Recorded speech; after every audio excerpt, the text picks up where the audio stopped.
Romanos, capítulo 2, 12 a 16.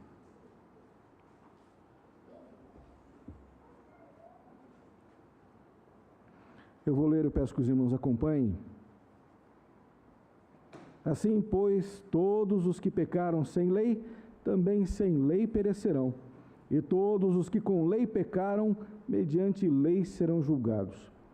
Porque os simples ouvidores da lei não são justos diante de Deus, mas os que praticam a lei hão de ser justificados. Quando, pois, os gentios que não têm lei procedem por natureza de conformidade com a lei, não tendo lei, servem eles de lei para si mesmos. Estes mostram a norma da lei gravada no seu coração, testemunhando-lhes também a consciência e os seus pensamentos mutuamente, acusando-se ou defendendo-se. No dia em que Deus, por meio de Cristo Jesus, julgar os segredos dos homens de conformidade com o meu Evangelho. Vamos orar? Pai querido, obrigado pelo texto que foi lido. Agora pedimos que o Teu Santo Espírito fale ao nosso coração. Fala conosco, Senhor, e revela-nos a Tua vontade. Fala conosco, Senhor, para que possamos aprender mais da Tua palavra e poder colocá-la em prática. Senhor Todo-Poderoso, fala conosco através do Teu Santo Espírito, em nome de Jesus. Amém. Muito bem, meus queridos, o tema que eu tenho para vocês hoje é a religiosidade humana e suas consequências. O dicionário online define religião com estas palavras: religião é um conjunto de crenças, práticas e rituais que orientam a relação entre o ser humano e o divino, e um dos fenômenos mais importantes do ser humano. Eu achei interessante essa definição porque ela foi feita por uma IA, uma inteligência artificial. Ou seja, uma inteligência artificial mostra a todas as pessoas que buscam essa palavra a importância da religião na vida do ser humano, no estabelecimento da humanidade, das sociedades. Uma inteligência artificial diz claramente, é um dos fenômenos mais importantes do ser humano. Muito bem. É o senso religioso, meus irmãos, que foi implantado por Deus. Eu quero que vocês abram as suas Bíblias em Eclesiastes 3:11, para que entendam que todas as pessoas, todas indistintamente, têm isso em seus corações. É a lei que Deus gravou, colocou a pulsão nos corações, ainda que eles não consigam entender. Eclesiastes 3:11. Tudo fez Deus formoso no seu devido tempo. Também pôs a eternidade no coração do homem, sem que esse possa descobrir as obras que Deus fez desde o princípio até o fim. Então, isso é obra de Deus. Se o ser humano é religioso, se ele busca o sobrenatural, se ele quer ter esse contato, isso vem da parte de Deus. E todos, indistintamente, possuem isso. Muito bem. Entendendo agora o que é religiosidade, vamos ao tema de novo. A religiosidade humana e suas consequências. Como o homem tenta se relacionar com Deus e como isso vai afetar a sua vida eterna e a sua vida temporal. Então, em primeiro lugar, a religiosidade induz o homem a estabelecer juízo para si mesmo. Então, buscando ali o que nós falamos anteriormente, o ser humano é indesculpável diante de Deus. A natureza revelada por Deus demonstra a sua grandeza, a sua majestade, e o ser humano prefere adorar aquilo que ele produz. Objetos de pau, pedra, metal precioso, até mesmo metal que não seja precioso, mas eles fazem os seus ídolos e dizem: esse é o meu Deus. E então os homens são indesculpáveis. São indesculpáveis.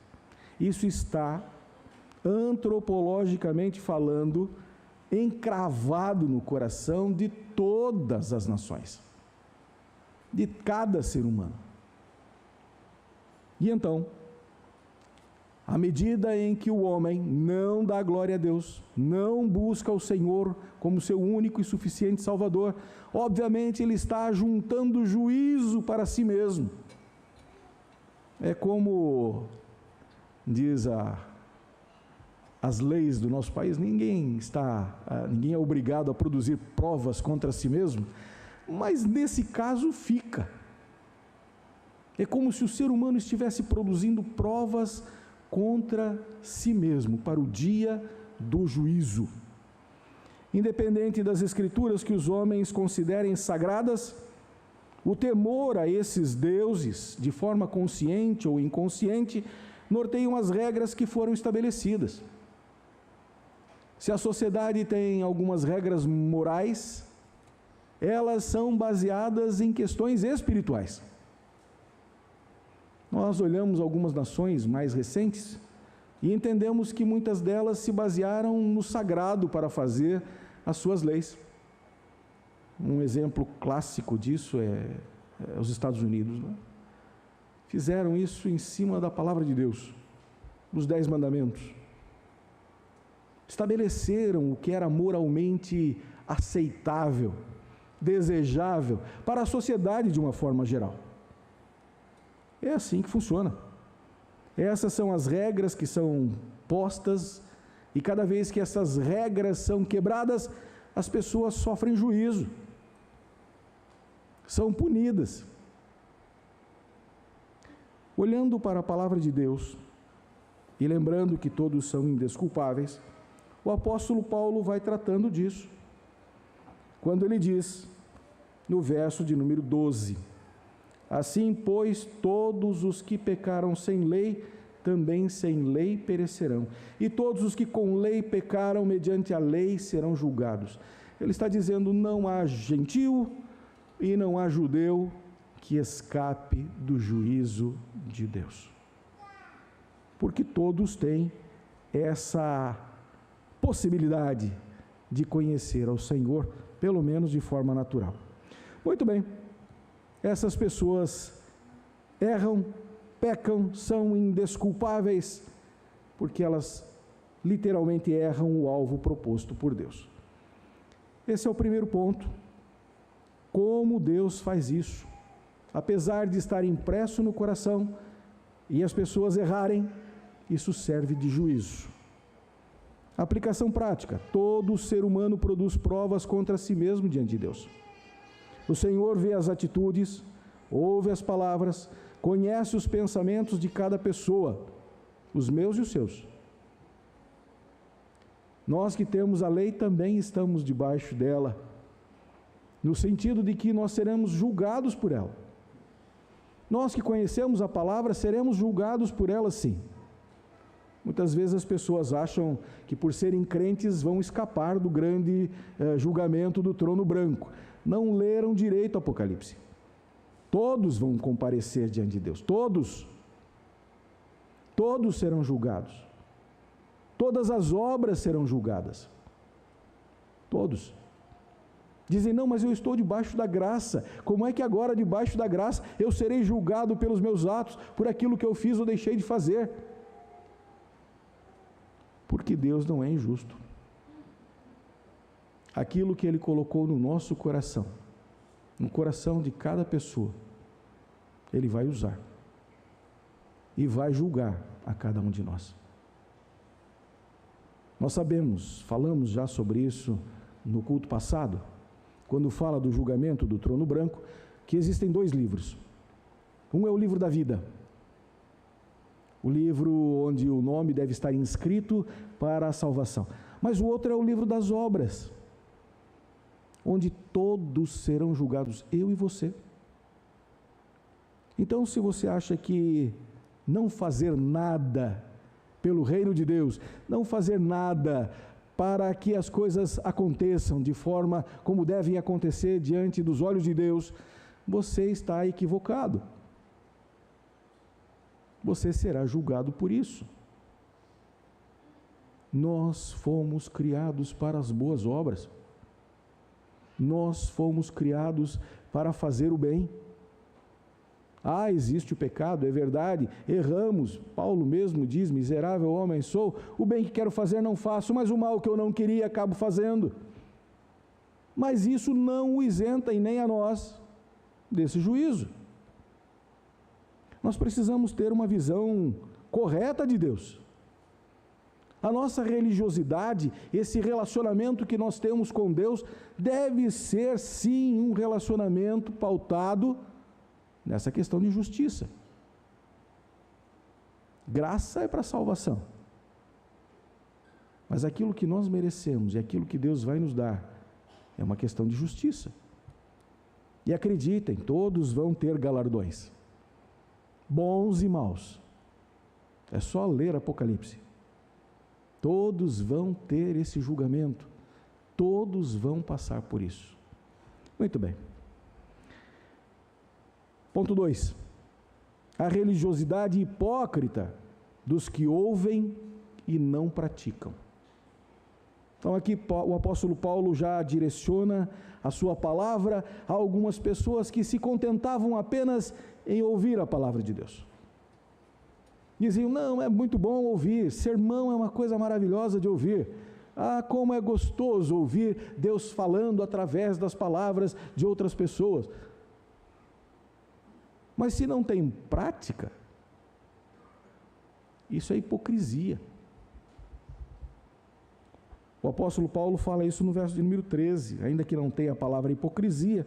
Vejam lá: porque os simples ouvidores da lei não são justos diante de Deus, mas os que praticam a lei hão de ser justificados.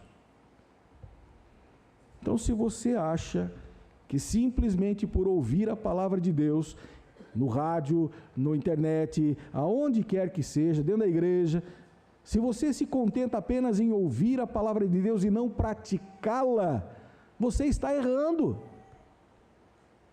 E errando feio. A palavra tem que ser a fonte onde você vai buscar o direcionamento para o seu cotidiano. É na palavra.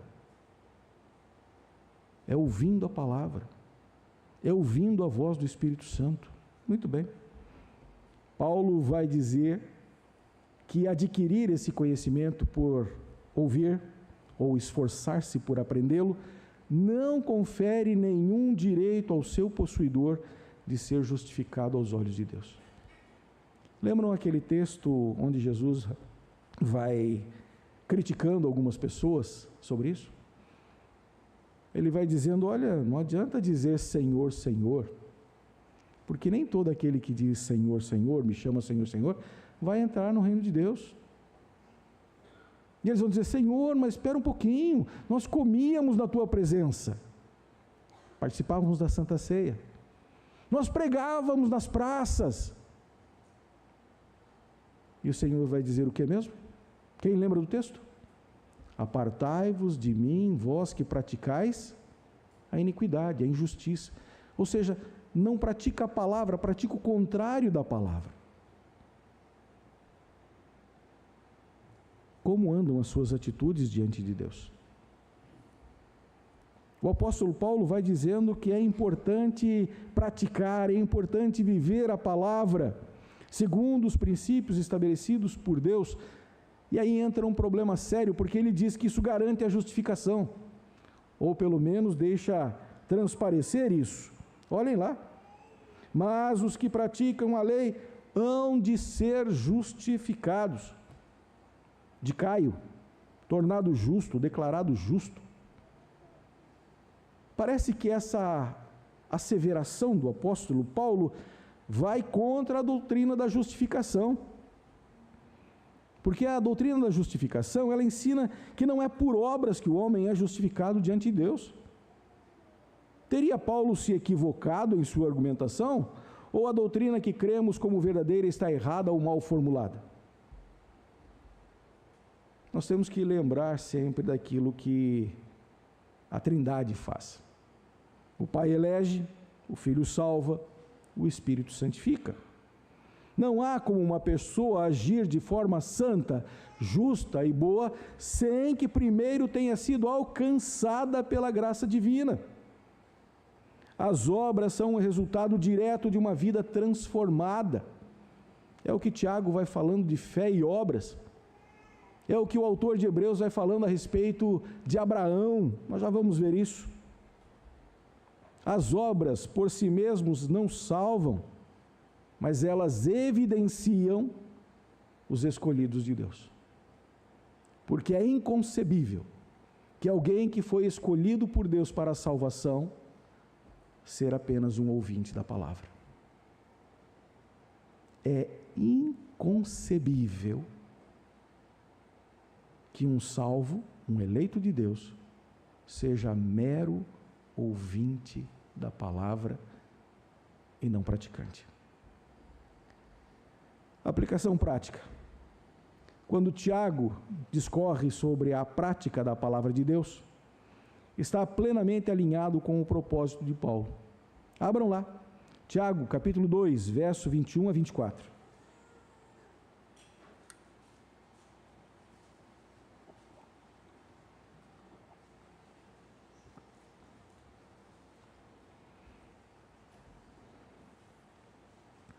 Tiago 2, 21 a 24. Está escrito: não foi por obras que Abraão, o nosso pai, foi justificado quando ofereceu sobre o altar o seu próprio filho Isaque. Vês como a fé operava juntamente com as suas obras. Com efeito, foi pelas obras que a fé se consumou. E se cumpriu a escritura, a qual diz: ora, Abraão creu em Deus, e isso lhe foi imputado para a justiça, e foi chamado amigo de Deus. Verificais que uma pessoa é justificada por obras e não por fé somente. Abraão foi chamado mesmo do quê? Amigo de Deus, porque ele creu e ele agiu. Porque ele ouviu e obedeceu. E o Senhor Jesus Cristo, falando aos seus discípulos, diz exatamente o mesmo: vós sereis meus amigos, se fizerdes o que eu vos mando. Fazer, não é ouvir, é fazer. Amados, fé e obras caminham juntas. Nós vamos ver isso mais tarde, mesmo em Romanos. Mas já nesse momento aqui aparece isso. E é importante que nós entendamos isso, como crentes, para que nós possamos olhar para as nossas atitudes, para as nossas palavras, e verificar se estamos agindo de acordo com aquilo que Deus espera das nossas vidas. Terceiro e último ponto, meus irmãos: a religiosidade presente em cada ser humano. Vejam o verso 14. Paulo fala de algo inconsciente. Quando, pois, os gentios que não têm lei procedem por natureza de conformidade com a lei, não tendo lei, servem eles de lei para si mesmos. Quantas vezes Paulo citou a lei ali nesse versículo? Significa o quê? Quando há uma palavra repetida várias vezes? ênfase. O apóstolo Paulo está dizendo: a lei é importante sim. E hoje nós temos alguns cristãos que dizem: não, estamos na base da graça, não precisamos mais cumprir a lei, não estamos mais debaixo da lei, e esquecem que Jesus não veio para abrogar a lei, mas para cumprir a lei. E Ele veio para nos dar exemplo, para que nós façamos o mesmo. O apóstolo Paulo enfatiza, dizendo: olha, eles sem o conhecimento da lei, agem conforme a lei, lei que o Senhor inscreveu nos seus corações, gravou nos seus corações. Nós já lemos lá em Eclesiastes 3:11, Olhem lá a sequência do versículo. Verso 15. Estes mostram a norma da lei gravada no seu coração, testemunhando-lhes também a consciência e os seus pensamentos mutuamente, acusando-se ou defendendo. Meus irmãos, que coração é esse que o apóstolo Paulo está falando? Seria o músculo cardíaco? Certamente que não. Davi diz: guardo no coração as tuas palavras, para não pecar contra ti. O apóstolo Paulo está falando daquilo que está na mente das pessoas, que chama a atenção delas. Ou vocês acham que as pessoas que fazem alguma coisa errada não têm noção do que estão erradas? Que fazem coisas erradas? Vocês acham? Que um assassino, aquele que tem prazer em matar uma outra pessoa, não tem noção de que está errado? Claro que ele sabe que é errado. A sua consciência o acusa. Só que a sua consciência não é tão forte ao ponto de impedi-lo. Mas dizer que ele não tem consciência, não é verdade. As pessoas sabem muito bem o que é certo e errado. E se vocês perguntarem para qualquer pessoa que esteja andando errado, ela vai dizer que está errado. Ou então vai tentar convencer você de que o errado é certo. Ou então ainda vai querer que você de alguma forma avalize o que ela está fazendo. Nós já vimos isso. Vimos no capítulo 1, quando o apóstolo Paulo vai falando daqueles que não só fazem as coisas erradas, mas também aprovam os que fazem. O verso 15 mostra que eles têm isso no coração, que isso está gravado nos seus corações, que isso será usado contra eles no tempo oportuno e que eles têm sim consciência, testemunhando-lhes também a consciência e os seus pensamentos, mutuamente, acusando-se ou defendendo-se, dizendo: estou certo e estou errado. Não é o homem que vai julgar o próprio homem no dia final. Verso 16 diz isso. O apóstolo Paulo vai dizendo: essas pessoas têm quem as julgue.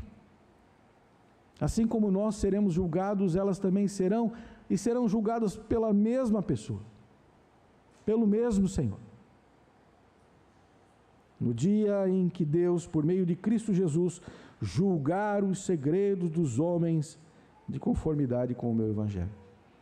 O apóstolo Paulo está dizendo: é Jesus quem vai julgá-los. É Jesus. O grande juiz do trono branco é Jesus. Ele que conhece o coração de cada um, o meu, o seu e o de todas as pessoas. Ele há de julgá-los. Muito bem, agora deixe só trazer algo para vocês, para não deixá-los com uma pulga atrás da orelha. Se nós todos seremos julgados, seremos salvos pelas nossas obras? Claro que não. Seremos salvos pela graça de Deus, pela fé. Fé que não é de nós, não vem de nós, vem de Deus. Efésios capítulo 2, versos 8 e 9. Podem abrir lá e confiram. A fé não vem do homem, não é algo latente, não está lá no fundo, incrustada, que de repente vai eclodir um belo dia. Não. É uma dádiva de Deus. Uma dádiva de Deus. Efésios, abram lá. Capítulo de número 2, versos 8 e 9. Porque pela graça sois salvos mediante a fé. E isso não vem de vós, é dom de Deus, não de obras, para que ninguém se glorie. Nós seremos julgados, mas não seremos condenados. Nós passaremos pelo tribunal de Deus, mas não seremos condenados. Paulo vai falar isso em Romanos capítulo 8, verso 1. Podem abrir.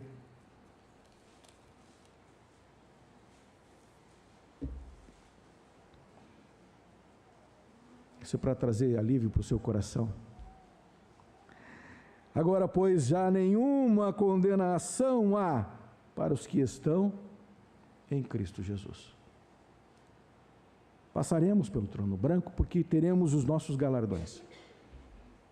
As nossas obras vão determinar o que nós vamos receber da parte de Deus. Todos. Isso nos leva, nos remete a pensar nessas palavras de Paulo. Como eu estou agindo diante de Deus? Como eu tenho me portado diante da palavra de Deus? Sou apenas um mero ouvinte? Sou apenas alguém que gosta de ouvir uma palavra, uma pregação? Sou alguém que gosta apenas de estudar a palavra? Ou sou alguém que aplica a palavra no meu dia a dia? Será que eu não sou uma dessas pessoas que quer apenas usar a palavra para justificar as suas atitudes? O apóstolo Paulo vai dizendo que todos nós, todos, seremos julgados pelas nossas atitudes. Lembrem-se disso, pensem nisso. Quando o Senhor vier, Ele virá como juiz, não mais como advogado, não mais como alguém que vai tentar salvar, como alguém que através do seu sacrifício vai alcançar, transformar, redimir, perdoar, lavar, purificar. Ele vai vir como juiz.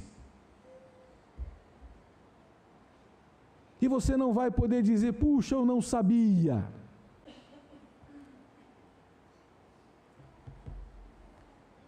Hoje é tempo de salvação. Quando Ele voltar, não haverá salvação.